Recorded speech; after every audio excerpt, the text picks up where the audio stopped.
My duplicates are still on the rampage. They now mimic my voice and call people.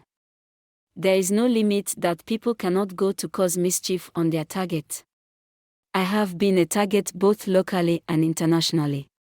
The latest incident happened in Abuja yesterday, May 17, at the Court of Appeal premises of the Presidential Election Petition Tribunal venue, where my attention was drawn to what was going on outside the courtroom.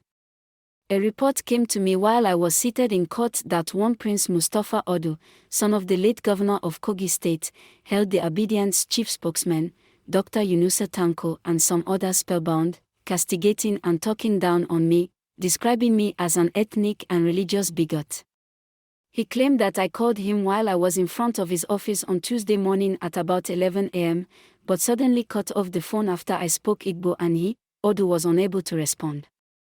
According to him, Obi may have only helped to empower some businessmen strictly because they were Igbos, and he wondered why Obi should aspire to lead the country if he cannot accommodate other ethnic groups.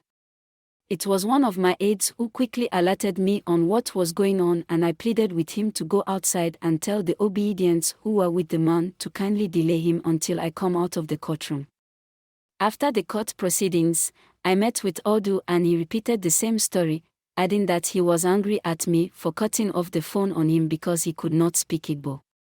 He insisted that I was in front of his office in Abuja when I called. I then introduced myself again to him and told him, "My brother, I did not call you, and I couldn't have been in front of your office on Tuesday because I was not in Abuja, and not even in the country.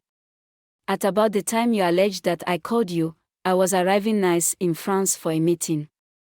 By the evening of the same day, I flew to London for another meeting and in fact, had to breeze in to felicitate with my dear elder brother, Deli Momodu, on his 63rd birthday. I only flew into the country this morning for this court session," the young man, looking embarrassed and surprised at the same time, added that the voice of the caller and everything sounded like mine. We exchanged pleasantries and took pictures. This is just one of the many desperate efforts to run me down and tag me as what I am not, with the intention to gain some perceived political mileage against me.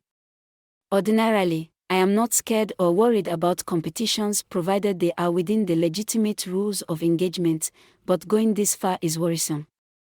It is quite very worrisome because this is certainly not the right way to develop a nation that is in dire need of positive changes that will enable her to join the League of Nations that are moving forward. I appeal to the public to beware and not easily deceived with the cheap tricks of impersonating me for whatever ulterior intentions.